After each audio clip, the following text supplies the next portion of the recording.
শাশুড়িকে মা না বললে কি গুনাহ হবে? মহিলাদের নামাজরত অবস্থায় যদি আজান হয় তাহলে কি নামাজ পড়া চালু রাখা যাবে? গোসলখানা ও টয়লেট একসাথে থাকলে ওযু করলে হবে কিনা? নতুন করে বসবাস করার আগে মিলাদ পড়ানো জায়েজ কিনা? পুরুষের কি রূপার আংটি পড়তে পারবে? আমি আমার মৃত পিতার নামে যাই সাদকা করি তার সওয়াব কি আমিও পাবো? বাথরুমে কাপড় কাচার সময় বিসমিল্লাহ বলা যাবে কিনা? গর্ভকালীন কোন আমল করলে নরমাল ডেলিভারি হবে? রাস্তার পাশে কবরস্থান থাকলে নাপাক অবস্থায় গেলে কি গুনাহ হবে? মেয়েদের পায়ে কি স্বর্ণের নূপুর পরা যাবে? টেপে ওযু করলে নিচে বালতি থাকে, ফলে ওযুর পানি বালতিতে পড়ে, সে পানি কি টয়লেটের কমোডে ঢালা যাবে? গোসলের পরে ভিজা চুল গামছা দিয়ে বেঁধে নামাজ আদায় করলে কি নামাজ হবে? চেইনওয়ালা ঘড়ি পরে নামাজ পড়া কি নাজায়েজ? জানালে উপকৃত হব। ওযু করার পরে কি আয়নায় মুখ দেখলে ওযু ভেঙে যাবে? নিকট আত্মীয় যারা সুদ খায় তাদের বাড়িতে বেড়াতে যাওয়া যাবে এবং খাওয়া দাওয়া করা যাবে? আমার মেয়ের পেটে থাকা অবস্থায় মুখে একটি দাঁত উঠেছে, এটি কোনো ভালো লক্ষণ নাকি খারাপ লক্ষণ? স্বামীর হুকুম ছাড়া বাবার বাড়ি যাওয়া যাবে কিনা? শরীফ শাহরি আপনি লিখেছেন, ওযু ছাড়া কি জিকির করা যাবে? যাবে, জিকির করার জন্য ওযু করা শর্ত নয়। ওযু ছাড়া কি জিকির করা যাবে? মহর পরিশোধের আগে স্ত্রী যদি মারা যায় তখন স্বামী কিভাবে মহর পরিশোধ করবে? মহিলাদের জন্য সব জায়গায় নামাজের ব্যবস্থা থাকে না, অনেক সময় এই কারণে নামাজ কাজা হয়ে যায়, এই জন্য কি বাড়ি থেকে বের হওয়ার আগে অগ্রিম নামাজ পড়ে বের হতে পারে? চলুন তাহলে আমরা প্রশ্নোত্তর আলোকিত ভবনে প্রবেশ করি। এরপরে কাজী ফাতেমা আপনি লিখেছেন, মহিলাদের নামাজরত অবস্থায় যদি আজান হয় তাহলে কি নামাজ পড়া চালু রাখা যাবে? যাবে, কোনো অসুবিধা নেই। আজান হওয়া হলে নামাজ বন্ধ করে ফেলতে হবে, কোনো কথা নেই। আপনি নামাজ পড়ছেন, ইতিমধ্যে আজান শুরু হয়ে গেছে, আজান মুয়াজ্জিন সাহেব দিতে থাকুক, এদিকে আপনার নামাজ আপনি কন্টিনিউ করতে থাকেন, কোনো সমস্যা নেই। রোজা ইসলাম রানী আপনি লিখেছেন, নতুন করে বসবাস করার আগে মিলাদ পড়ানো জায়েজ কিনা? নতুন করে বসবাস করার আগে কোনো মিলাদ পড়াবেন না, এরকম কোনো নির্দেশ আমাদেরকে দেয়নি। আপনি নতুন ঘরে ওঠার সময় বিসমিল্লাহ বলে আল্লাহর নাম নিয়ে উঠে যাবেন, এর জন্য আলাদা কোনো আনুষ্ঠানিকতা আপনাকে করতে হবে, কোনো বাধ্যবাধকতা নয়। হ্যাঁ, আশপাশের লোকজন বা এলাকার মানুষ কিংবা আত্মীয় স্বজনকে ডেকে আপনি দাওয়াত খাওয়াতে চান, আপনার খুশি একটা উপলক্ষে, সেটা সম্পূর্ণ আপনার ব্যাপার, শরীয়তের কোনো বিশেষ নির্দেশ নাই। আর এর জন্য মিলাদের আয়োজন করতে হবে কোনো নির্দেশ ইসলাম আমাদেরকে করেনি। এরপরে নুসরাত মাহি আপনি লিখেছেন, আমি আমার মৃত পিতার নামে যাই সাদকা করি তার সওয়াব কি আমিও পাবো?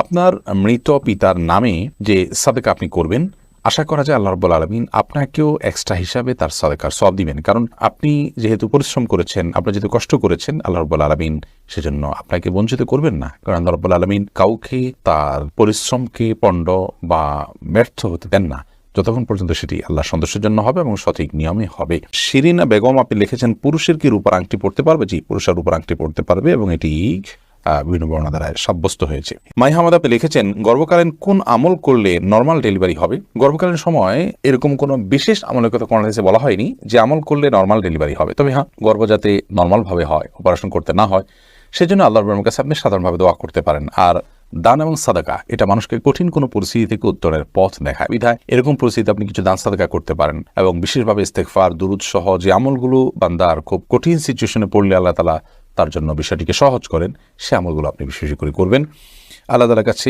সাধারণভাবে দোয়া করতে থাকবেন। এছাড়া সুনির্দিষ্ট কোনো দোয়া বা আমল কোরআন হাদিস আমাদেরকে শেখায়নি যেটার মাধ্যমে নর্মাল ডেলিভারি হবে। এমনি ফরহাদ হোসেন আপনি লিখেছেন, বাথরুমে কাপড় কাচার সময় বিসমিল্লাহ বলা যাবে কিনা? বাথরুমে কাপড় কাচার সময় বিসমিল্লাহ বলবেন, বিশেষ করে যখন কমোডের সাথে আপনার ওই জায়গার পার্টিশন থাকবে। যদি পার্টিশন না থাকে তাহলে ওযুর সময় যেরকম মুখে বিসমিল্লাহ বলা নিষেধ, অনুচিত, মাকরু, ঠিক একইভাবে এখানেও মুখে বিসমিল্লাহ বলবেন না, মনে বিসমিল্লাহ বলে কাপড় কাচবেন। এরপর জেসমিন আক্তার আপনি লিখেছেন, গোসলখানা ও টয়লেট একসাথে থাকলে ওযু করলে হবে কিনা? বাসা যদি গোসলখানা এবং টয়লেট একসাথে থাকে সেক্ষেত্রে ভেতরে ওযু করলে ওযু হয়ে যাবে, কিন্তু উত্তম হলো কমোড এবং টিপের মাঝে কোনো পার্টিশন না থাকলে, আড়াল না থাকলে সেক্ষেত্রে বাইরে ওযু করবেন, এটা হলো উত্তম। কিন্তু যদি ভিতরে ওযু করেন তাতে ওযু হয়ে যাবে, কোনো অসুবিধা নেই ইনশাআল্লাহ। এক নিমিষে আইডি থেকে আপনি লিখেছেন, মেয়েদের পায়ে কি স্বর্ণের নূপুর পরা যাবে? যাবে, কোনো অসুবিধা নেই। মেয়েরা স্বর্ণ বা রূপা যে কোনোটি পড়তে পারে, তো সেক্ষেত্রে স্বর্ণের উপর পড়বেন না রূপার উপর পড়বেন সেটা আপনার বিষয়। স্বর্ণ এবং রূপা এটা শরীরের কোনো অঙ্গ প্রত্যঙ্গে পড়তে নিষেধ, এমন কোনো কথা নেই। বিধায় মেয়েরা মাথায়, হাতে, কানে যেরকম স্বর্ণ পড়তে পারেন, ঠিক একভাবে পায়ে নূপুর হিসাবে স্বর্ণ ব্যবহার করতে পারেন, কোনো অসুবিধা নেই। মিথিলা মলি আপনি লিখেছেন, রাস্তার পাশে কবরস্থান থাকলে নাপাক অবস্থায় গেলে কি গুনাহ হবে? রাস্তার পাশে যদি কবরস্থান থাকে তাহলে সেই কবরস্থানে আপনি নাপাক অবস্থায়, অর্থাৎ আপনার ওযু নাই অবস্থা আপনি প্রবেশ করলেন, কোনো অসুবিধা নেই, আপনি জিয়ারত করতে পারেন। কবর জিয়ারত করার জন্য যে আপনাকে ওযু অবস্থা থাকতে হবে এরকম কোনো বাধ্যবাধকতা নেই। আইরিন সুলতানা মাহি আপনি লিখেছেন, টেপে ওযু করলে নিচে বালতি থাকে, ফলে ওযুর পানি বালতিতে পড়ে, সে পানি কি টয়লেটের কমোডে ঢালা যাবে? ঢালা যাবে, কোনো অসুবিধা নেই, বরং ঢালাটাই উত্তম। বিশেষ করে কমোড পরিষ্কারের জন্য, টয়লেট পরিষ্কারের জন্য, বা কোনো গাছ ইত্যাদি থাকলে সেগুলোর গোড়ায় পানি দেওয়ার জন্য, যে কোনো কাজে আমরা এই পানিটা ব্যবহার করাই উচিত। কারণ ওযুর যে পানিটা, এই ব্যবহৃত পানিটা এটা অন্য কাজে লাগানোটা কোরআন হাদিসের দৃষ্টিকোণ থেকে কোনো নিষিদ্ধ কিছু নয়, এটা নাপাক নয়। আর এটা আমরা হয়তো এটার মাধ্যমে পবিত্রতা অর্জন করতে পারবো না, কিন্তু অন্য যে কোনো কাজে আমরা ব্যবহার করতে পারবো। ধরুন কমন পরিষ্কার করা কিংবা বাথরুমের ভেতরের অংশ পরিষ্কার করার জন্য পানি ঢালতে পারি, কোনো অসুবিধা নেই, কারণ এই পানিটা নাপাক নয়। জারিফা জান্নাত আপনি লিখেছেন, গোসলের পরে ভেজা চুল গামছা দিয়ে বেঁধে নামাজ আদায় করলে কি নামাজ হবে? আমি একজনের কাছে শুনেছি এরকম করলে নামাজ হবে না, বিষয় কিছু বলে না, এরকম করে নামাজ হবে না এমন কোনো কথা নেই। আপনি একজন নারী হিসেবে আপনার পুরো শরীর আপনাকে ঢেকে নামাজ পড়তে হবে, শুধুমাত্র মুখমণ্ডল এবং 2 হাতের কবজি আপনি খোলা রাখবেন, এর বাইরে অন্য কোনো শর্ত নেই। আপনি গামছা দিয়ে ঢাকেন বা গামছা দিয়ে বেঁধে তার উপর দিয়ে অন্য একটা কাপড় দিয়ে ঢাকেন, কোনো অসুবিধা নেই। সৈয়দ আবু হায়দার আপনি লিখেছেন, চেইনওয়ালা ঘড়ি পরে নামাজ পড়া কি নাজায়েজ? জানালে উপকৃত হব। না, চেইনওয়ালা ঘড়ি পরে নামাজ পড়লে সেটা নাজায়েজ হবে এমন কোনো কথা নেই। কাজল আইডি থেকে আপনি লিখেছেন, উজু করার পরে কি আয়নায় মুখ দেখলে উজু ভেঙে যাবে? না, কোনো অসুবিধা নেই, উজু ভাঙবে না। আমির হামজা আপনি ইউটিউব চ্যানেলে আমাদের প্রশ্ন করেছেন, আমার মেয়ের পেটে থাকা অবস্থায় মুখে একটি দাঁত উঠেছে, এটি কোনো ভালো লক্ষণ নাকি খারাপ লক্ষণ? সন্তান গর্ভে থাকা অবস্থায় যদি মুখে দাঁত উঠে সেটা কোনো খারাপ বা ভালো লক্ষণ নয়। এটার ডাক্তারি কোনো ব্যাখ্যা আছে কিনা সে ব্যাখ্যা আপনি জানার চেষ্টা করবেন। এর বাইরে এটাকে অন্তত কুলক্ষণ মনে করার কোনো সুযোগ নেই, কারণ ইসলাম আসলে কোনো কুলক্ষণে বিশ্বাস করে না।